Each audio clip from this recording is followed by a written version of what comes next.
You're listening to Civic Media. You can tune into any of our live shows on any radio station across the state with the Civic Media app. Find us in your phone's app store and listen anytime, anywhere. From Washington to Hollywood and right back to Wisconsin. It's Nightlight with Pete Schwaba and Greg Bach. Connecting the dots on the stories shaping our world with smart takes, sharp humor, and plenty of personality. You know, I really expected more professional behavior from you. It's news and culture without the noise. Yeah, I'm on! Here's Pete Schwaba and Greg Bach. Dude!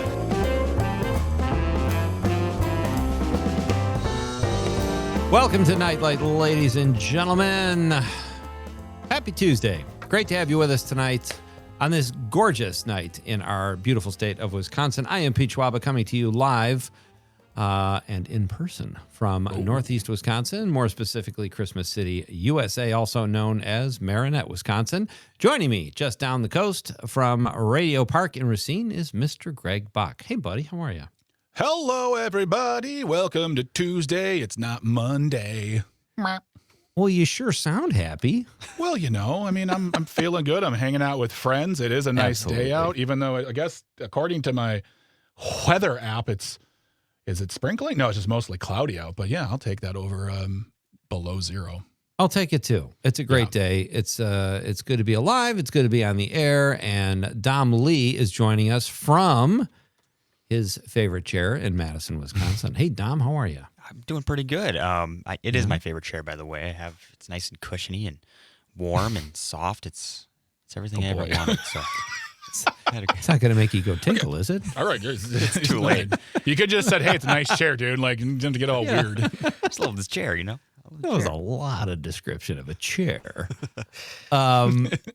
Hey, let's get something out of the way tonight, folks, right away. We have two great guests, but I will tell you about them. But I think first we should get to our contest, our Accelerate Your Summer multi-state Civic Media Text to Win contest. Greg, do you want to fill us in? Absolutely. Every day we have 7 chances to win $100 and a Wisconsin Dells prize pack. And all you need to do is get out your Civic Media app, go to your favorite station, maybe WAUK, and text in the keyword when we give it to you, and it's your chance to win. Plus, every single entry gets you into a grand prize drawing for $250 in gas, $250 in groceries, and who doesn't need that in their lives? So we'll do this hour. The keyword will be good this hour, and you can enter once, only once, via the Civic Media app. If you don't have the Civic Media app, download it from wherever you get your apps. And you can call, you can text, you can listen live, and you can participate in things like the Accelerate Your Summer Text to Win multi-state contest. So without any further ado, let's get to this hour's keyword, which is rain. R-A-I-N. Like, oh my gosh, it's gonna be rain with cash. See, raining doesn't work.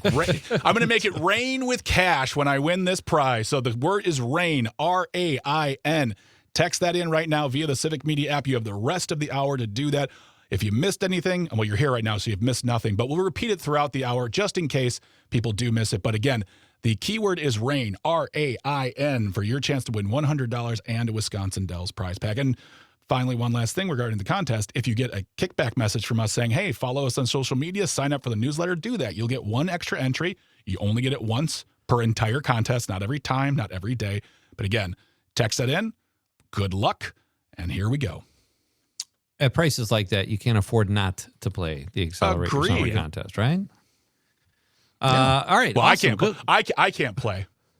I can't either. I still want to make a joke about that, but I'm not going to. I know. We have a really fun show tonight, folks. Joining us at 5:35 will be Blaine Halverson.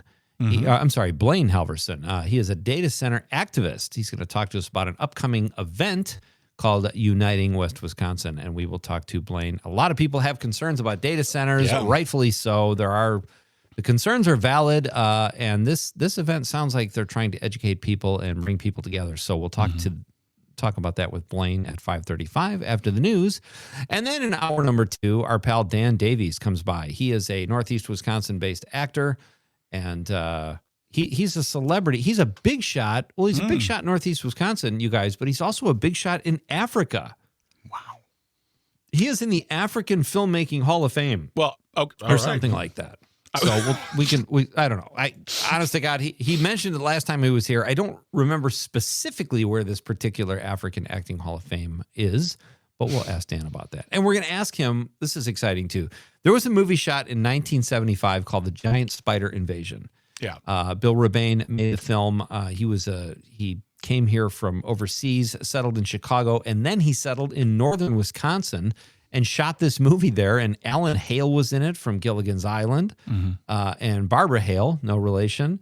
And there were a couple other people in it that are sort of well-known, but they made this film. It has a cult following, and Dan is part of a group of guys who shot new scenes for it with Bill Rebane's blessing, and they splintered them into the film. Very excited to see what they've come up with. I believe the film is done. We'll get an update from Dan. It will be playing around the state, and he's involved in a couple other projects too, including Greg. Yesterday, we had Daniel Wheeler, Danny Wheels, on the show talking about the film he's in the process of making called My Brother and Bigfoot, and Dan is in that as well. So Dan stays very busy. He's a big-time fixture on the independent film scene here in Wisconsin and in Africa. We'll get all the deets at Quick question. The second hour. Yeah. Quick question. Am I the only one not making a film around this place? Like, I feel like everyone else is making movies, and I'm not the only one not making movies. I feel like I need to make a movie. Should I make a movie? I'll make a movie. Well, there's one solution for that, Greg. Make a movie. Point your camera at Dom and start shooting. And Dom, I think Dom's got those boyish good looks, especially with his new haircut. I think he's your leading man right there. I think what we'll do is we'll do a Richard Linklater approach where I just film him over the course of like 4 or 5 months as his hair grows. And then the final scene is him just regretfully getting another haircut because he realizes how much he misses it. I do. Which is more of a commentary on commerce and capitalism and our own inability to let go of the past. It's so. I mean, I know you're joking, obviously, and that would interest both of us for sure. So I have 2 investors right now. Yes. But Boyhood, honestly, is one of my favorite movies of all time. It was a Best Picture nominee in like 2014, 2015, and that movie was so great because the whole film, I just kept waiting for something to happen, like it does in movies. But that movie is so real.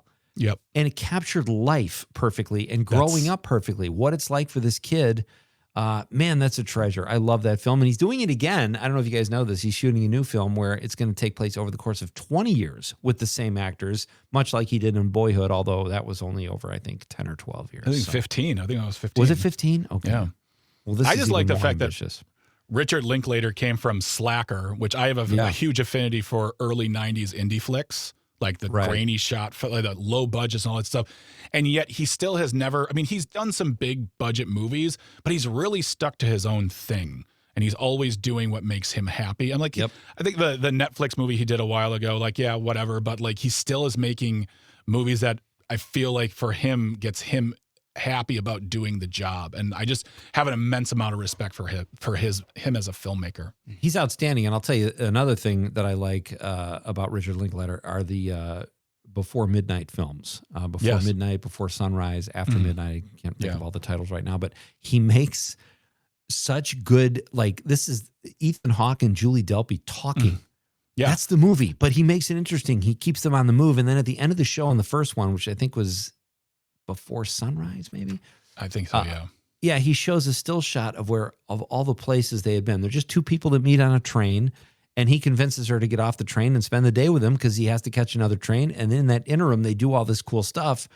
But the end of the movie shows all the places they were at. And it's like this melancholy thing that shows, look at the energy that was created by people in this space. And now look at the space without the people. Just brilliant. Great trilogy if you get a chance to check it out. It's Before Sunrise, Before Sunset, and Before Midnight. Yes. And they were released in the span of, it looks like, nearly 20 years. With the same actors. Yeah.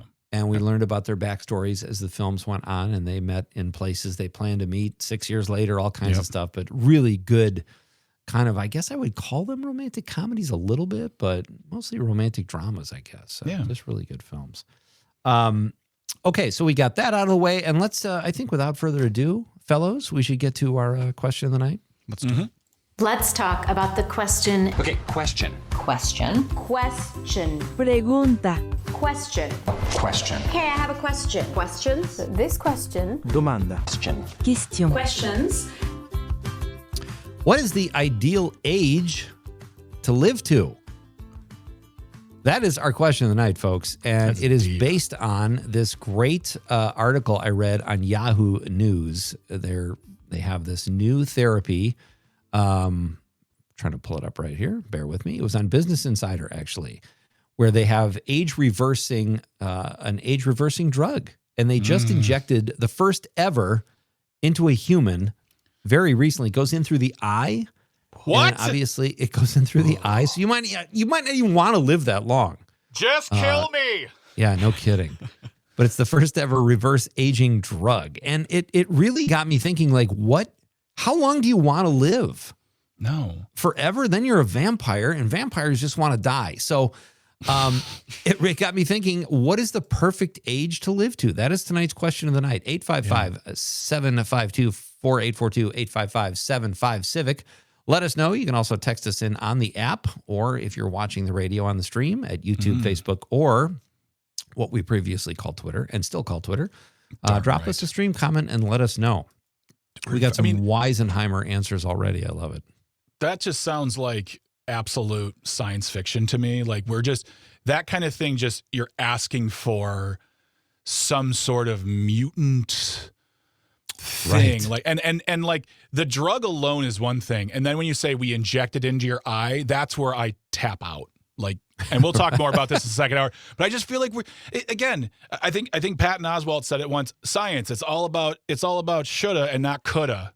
So yeah, and Jeff Bezos is one of the competitors for this market. There's of course it's rich guys. Another competitor is Sam Altman, right? Because they want to live forever because they think they deserve it. Eli Lilly.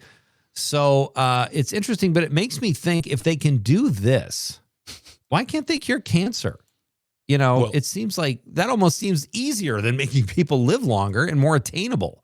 Well, I saw a picture the other day. It was Bill Gates, Elon Musk, guy you were just talking, Jeff Bezos, and one other billionaire. The four of them, and I just said on the comment, I said, the combined total of these men right here, a slice of their personal wealth could end hunger on Earth. Right, but they want to live longer. They want to go to space.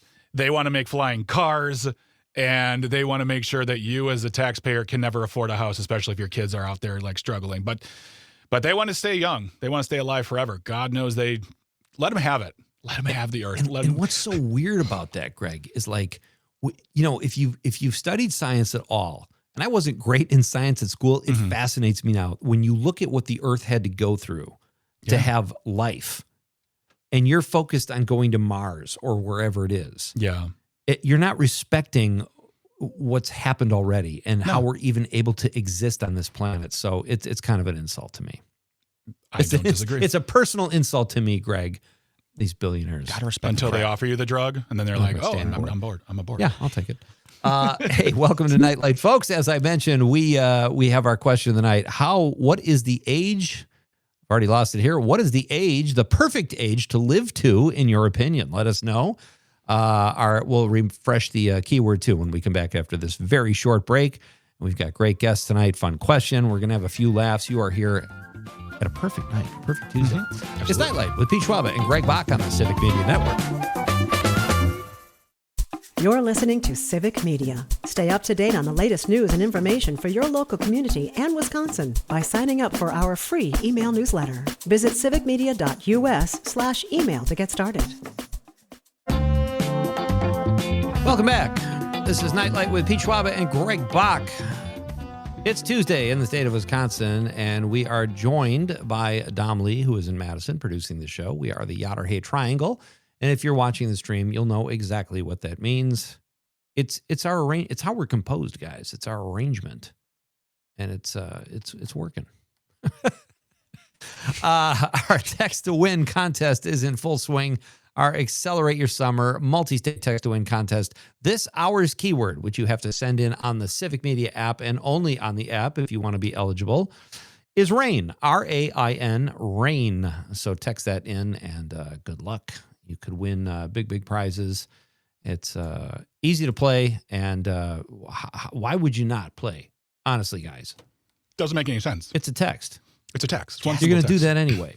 One word, money? 4 letters. And yeah. One syllable. Gas money, groceries, everything. Yeah. We have coming up after the news will be our new friend, Blaine Halverson. He is an activist, and he's going to join us to talk about an event called Uniting West Wisconsin, talking about data centers and concerns, and it's a big event, and he's going to tell us all about it. Then in hour number 2, we have our pal actor based in Northeast Wisconsin, Dan Davies, will join us to talk about the reboot of The Giant Spider Invasion, a film from 1975. That's just, I've seen it. It's great. It's so fun to watch. It's a cult film. They added new scenes, and I'm very excited to see what they did. Dan will be here. He's one of the guys who spearheaded that operation. So we'll talk to Dan at 6:20 tonight, and then we'll read your text after the top of the hour. So, Greg, yesterday we were talking about this game last night, the NBA Finals. And I admit, I've always been a huge basketball fan. I have not, a few years ago, I had to kind of commit to a sport because they take a lot of time. Like, you're a baseball fan, 162 games, 3-hour games. I don't have that kind of time. And obviously, I know you don't watch every game, but I made football kind of my follow because it's 16, 17 weeks, and that's it.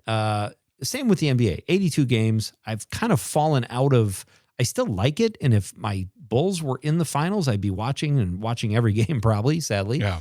But last night, Donald Trump, our president, attended the game, game 3 between the Knicks and the Spurs at Madison Square Garden. There was all kinds of controversy. It did not go well. He got flipped off and booed as he was going into the arena. He got booed in the. Did you see that Fox News, though, said they were cheers? Oh, yeah. Yeah. I mean, it's almost like, how would you? They had to pay almost $1 billion to admit they lied to their viewers every night, and they still are number one. I don't know what to do with that, but it's hard to believe they would come up with something like that. But he did get booed, and he didn't seem to care. It said here, it says, I thought it was great. I mean, I thought it was amazing, actually. You mean when they had the camera on me? I thought it was very good. It was certainly amazing. It was. It was, I think, mostly cheers. It was loud and very enthusiastic. If you haven't yet seen the clip of the national anthem being sung at that game, they had clips of, like, you know, it was on the big jumbotron in the middle of the arena, showing the singer and the players and then the American flag. Then it clips to Donald Trump in the suite where he's at, and the boos are so unified and so loud that right there. 20,000 people in unison. And in New York City, to get 20,000 people to agree on one thing, that is amazing. And they were absolutely upset. And not only that, they're like, if he comes here and we lose, and they did. The Knicks lost last night. Yeah, so now they it's were up 2-0. Yeah. Absolutely. So, yeah, it really wasn't the smartest idea, but and I don't know. I think there has to be something wrong with his brain chemistry, because he truly went there, and I think in his brain he believes that. I think he believes that they were cheering for him. He believes that people love him because he needs to be loved. He's a little boy whose dad never said "I love you," so he goes for attention, and he equates that to love. So, yeah, you're right. He equates attention, good or bad, or publicity, should I say more accurately, with love. And this is very similar to his response that came out today. I think I saw this on NBC. But why he stormed off the other day in his interview with Kristen Welker on Meet the Press. And he got very contentious. We talked about this last night on the show, too. And he stormed off, and he called her a liar on all the networks, including his beloved CBS. And he stormed off. And then today he said, I was in a bad mood because of the rain. My gosh. Well, you're the president. You think under pressure you'd be able to handle a little bad weather while you're inside and sheltered. But what an excuse. And do people buy that? Yes, some people do. Of course they do. Yeah. That's why he's still around. And the press does not push harder than they should. And Kristen Welker even said he's going to come back and do an interview. No, don't give it to him. Don't give him this. Why? Right. And Also, I'm surprised because the rain for me usually like puts me to sleep. I mean, if you watched the game last night, he fell asleep many times in his box. So, in a loud and the guy arena. next to him was like laughing. I didn't think the text to win contest could do something like that.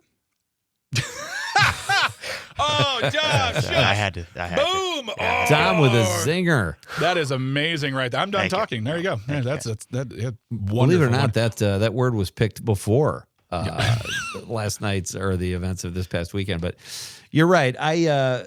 It's so bizarre. If he keeps up this behavior, he doesn't stand a chance in the election in 2028. All right. Constitution or not, baby. Right. This is Nightlight with Pete Schwaba and Greg Bach, and joined as always by our pal Dom Lee, who is producing the show. We've got lots more to come.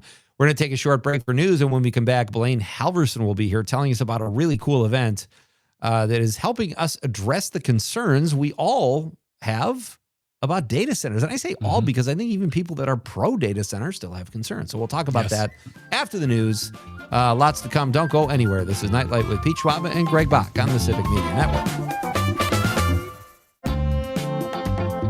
Welcome back. This is Nightlight with Pete Schwaba and Greg Bach. Great to have you with us tonight on this Tuesday, folks. And a shout out to Daniel Berry Sports Highlights, who dropped us a stream comment saying, "What's up, guys? Happy Tuesday." He is like clockwork. Yeah. That's What's awesome. up, Daniel Berry Sports Highlights 5851? You can set your watch by Daniel's Tuesday texts as much as you can by Dom's haircut. High and There it tight. is. High and tight. Handsome as all get out. That's There you just, go. There you go. That's how we do it. Welcome back. Our keyword this hour, folks, for our Accelerate Your Summer Text to Win multi-state contest is RAIN. RAIN. RAIN. Text that in on the app and on the app only.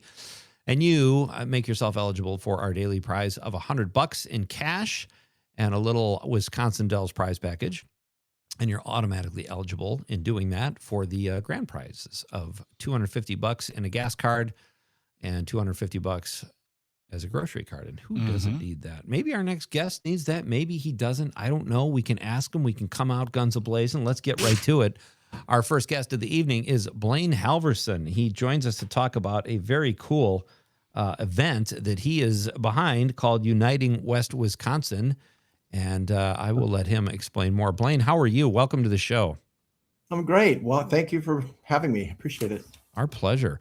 Tell us a little bit, if you would. I know you're kind of the man behind this operation with other people and this group, but how did you get there? Tell us a little bit about you. Well, I mean, I'm from Menominee, and last summer we were in Colorado for vacation. In the middle of vacation, my wife was looking at news from home, and she said they're trying to put a server farm out on County Road B. And I go, "Is that like a bot farm?" I didn't have any idea what it was. And then she said data center, and all I could think of was like action movies, you know. Like I think it's in Argyle. There's this huge data center scene that's pretty cool. I didn't have any reason to be afraid of it. I didn't know anything about it. But you know, as it came forward, it became clear that people were very concerned. And what was ultimately concerning is when there was massive turnout at an annexation hearing, and they just ignored the will of the people and moved right forward. And that was difficult. But since then, our mayor actually at the time in September sent out a letter to the developers saying at this time they weren't interested in the TID, and it's been in limbo since then. But we have passed an ordinance that changes our regulations and zoning for data centers. So there's some protection there, but we're still kind of in limbo. But in the meantime, where this went to, Pete, is at some point there was not a lot going on for ours. And I just said, you know, let's get to the other communities, right? Yeah. And let's talk to them about being proactive rather than reactive, instead of playing whack-a-mole like we've been having to do for all this time. Yeah. Well, that's a very good point you bring up, because I feel like last year, 2025, was the year that the veil was taken off of all of these, because these are nationwide. There are thousands of them nationwide, and these companies have really done a good job. And I say, excuse me, good in huge bunny foo-foo air quotes right there of walking into municipalities, putting down these NDAs and contracts and talking backdoor deals with people saying, we want to do this. Don't worry about anything else. We got that all taken care of. And then no one's aware. And then all of a sudden you've got this huge slab of concrete in the middle of what used to be a farmland. But last year, with the work that you guys have been doing and other groups in Wisconsin and across the country, we're seeing more celebrities talking about this. It really has come to be that these companies who want to build data centers now have to move a little bit more gingerly because they're not the worst kept secret. Right. Well, and they're kind of stuck because they're kind of forced to move more gingerly, but the momentum's turning against them, right? Because the whole thing they were doing before was trying to move this through. Like they were trying to get your city administrator, your economic development coordinator to carry the ball down to the 10-yard line before anyone found out, right? And then rush out onto this vertical playing field where you've got billion-dollar tech companies and teams of attorneys and investor-owned utilities and federal and state regulatory authorities all coming downhill at some township, right? And what chance do they have? Especially as Madison keeps taking away more and more local control.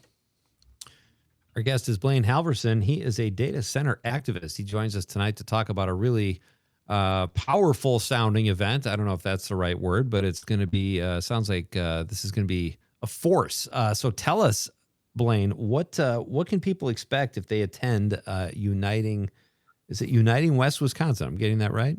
Yep. Okay. Yeah, there's actually two elements to this. There's a Saturday night event and a Sunday event. And on Saturday night, we've got, of course, Charlie Behrens is going to be there. Yep. And this whole idea came out of a conversation he and I had back in March, where we were talking about that whack-a-mole thing and the desire to be proactive. And I said, I think West Wisconsin's the opportunity to do that right now because people have been watching. They were worried about the Menominee situation and how it might impact them, and they saw the chaos that ensued in Beaver Dam and Port Washington and all the hurt feelings and just the uproar. And they're just in a mood. The people around here are in a mood to be proactive. So Charlie's going to be there. We've got several people from around the state, from Caledonia, from Beaver Dam, from Port Washington, from Rock County, coming up to speak and participate as well as their own local folks as well. And we've got the Soren and Bo from Them Cooley Boys, which is an Eau Claire band. And they're gonna perform, and Madeline Bailey, who's from this area, is also gonna perform. And got BJ Hollers, the author, is gonna share a story.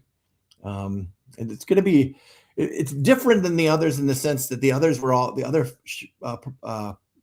events that have been had around the state were in reaction to something popping up and us needing to get the word out and get people information, right? Yeah. This is an opportunity to be proactive and to frame this and say, hey,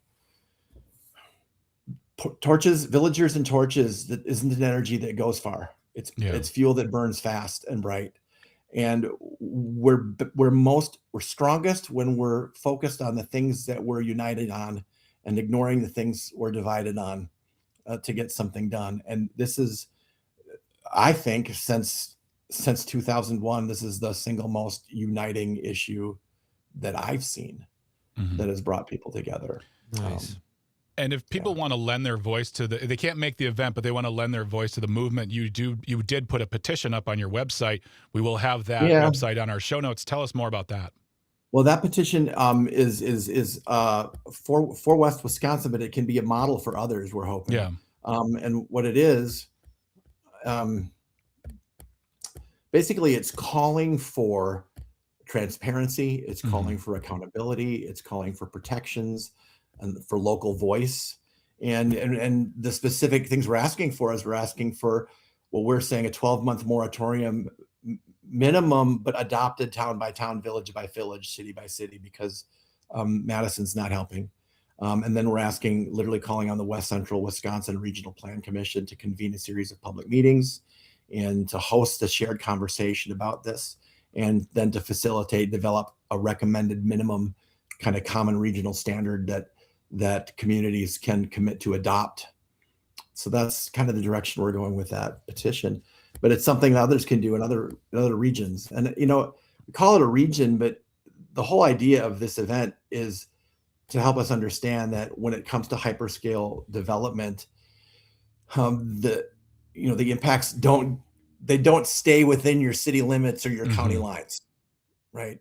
Yeah. So it calls for a bigger definition of neighborhood, and that's what we're trying to enforce or what we're trying to put forward is the idea that we're neighbors. You could live in Hudson and you could live in Eau Claire and you're neighbors. We share an aquifer, we share a highway system, we share a power grid, all of the things that what happens in one community affects the other. UnitingWestWisconsin.glmu.org is where the petition is, folks, just to reiterate if you're interested and want to check that out. Blaine, what are your biggest concerns personally about data centers? For those of people who are just joining us or hearing about this event, they might not know much about data centers. What are the concerns you have, and what are the general concerns? It's kind of hard to articulate in the sense that it's so...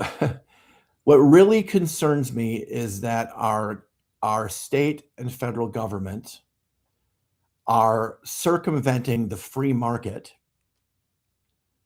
to give advantages to multi-billion-dollar and multi-trillion-dollar companies. At the same time, they are taking protections away from small communities, and that these kind of hyperscale developments are not being done in a way that are sustainable for these communities. Yeah. So they're getting all the mitigation. They're getting all the protection. They really are going in with very little risk, because if they lose $50 million, it's like a rounding error. Meanwhile, if they walk out on a TID and leave a building sitting there that's 700,000 square feet in a village or a town that can't do anything about it, they potentially bankrupt the town or a city or a village. And they're so focused on needing to be first at something. Yeah. And I don't think anyone stops to think. I haven't had anyone who can answer this question. Can you think of one example where exponential rapid growth is a positive thing?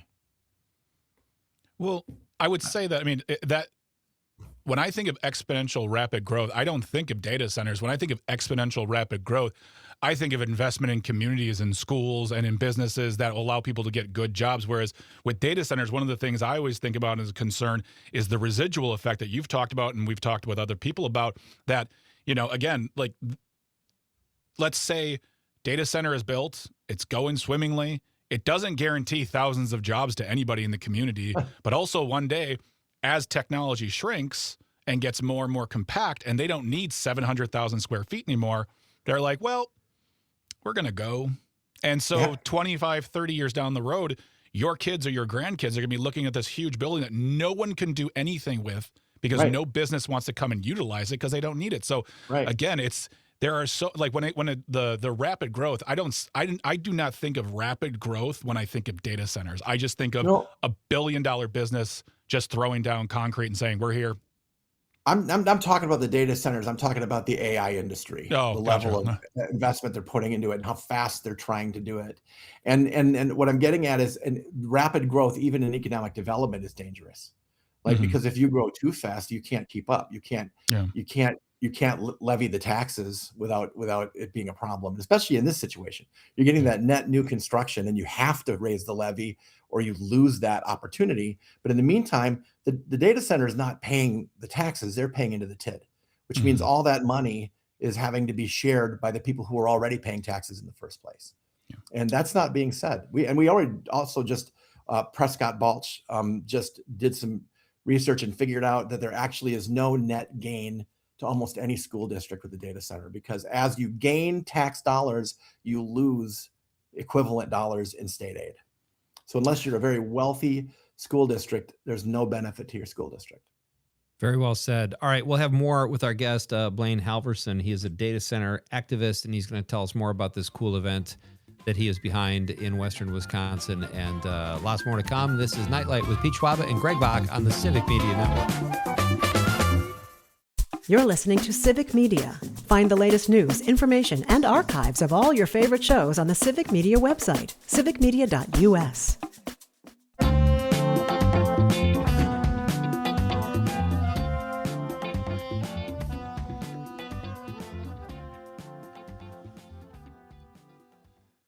Welcome back to Nightlight.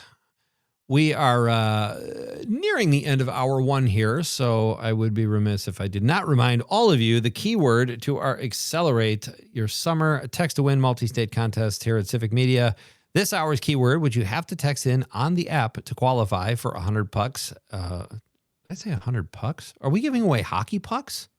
No, we're giving away 100 little versions of that guy from the Real World San Francisco, which is a very old reference that only I get. So that's impressive. Thank you very much. I have that. Oh, that's the stuff that I have up here that means I don't know math. So okay. That was beautiful. Just for this one moment, Greg, it was spectacular. So thank you. But $100 in cash and a Wisconsin Dells prize package. This hour's keyword is RAIN, RAIN, RAIN. Text that in on the app. And good luck. Also, our question of the night is, what is the perfect age to live to? We did this because there are billionaires trying to reverse the course of time and live longer and reverse the aging process. And I guess that doesn't surprise me, but it did inspire our question of the night. What is the ideal age to live to? So text that in on the text line, over the app, or the stream. Leave us a comment on the stream.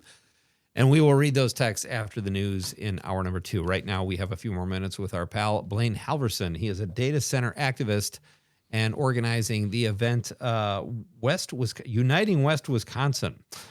Blaine, how did Charlie Barron's, and he's a comedian and just a legend here in Wisconsin, how did he get, if you know, when did these data centers get on his radar? And, when did he become an activist? Because for a comedian, that's impressive because you can lose a few followers, although I think, the data centers I think everybody has concerns. But how did he get involved in this campaign?